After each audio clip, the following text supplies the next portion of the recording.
আসলে অবাক হয়ে গেলাম। আচ্ছা চাচা, আপনার বলবেন আলুর সাথে মাছ টাছ পাচ্ছে নাকি এখানে? না না, মাছ পাবে না, এদিকে মাছ নেই। মাছ নাই? না, এই এলাকা শুকনো এমন ভাবে যে ইয়া করতেছে মনে হচ্ছে মাছ ধরতেছে। এলাকা। এই শুকনো এলাকা, এলাকা আচ্ছা, মাছের এরকম দৃশ্য এলাকা। এর আগে দেখেছেন কখনো? না, এর আগে হয়নি এরকম। এরকম না।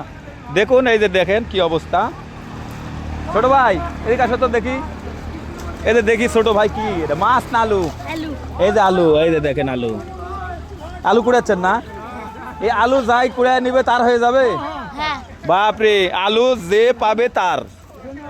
আর আমি ভেবেছিলাম যে এখানে যে হয়তো বা মাছ ধরতেছে, কিন্তু আমি এসে দেখলাম যে প্রকৃতই আলু কুড়াচ্ছে এভাবে। মানে বৃষ্টির পানিতে এমন একটি অবস্থা হয়েছে যে এই যে দেখুন আলু, কি সুন্দর আলু, যে কাটিনাল আলুগুলো, এই যে দেখেন, এই যে দেখেন, এই যে দেখেন পরিস্থিতি দেখতে পাচ্ছেন।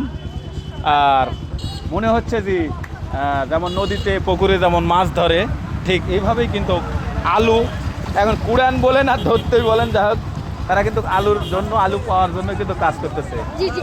চাষি অনেক আলু পাইছেন তো? বাপরে বাপ, দেখেন চাষি আলু, আমি ভেবেছি যে মাছ। এই যে দেখেন।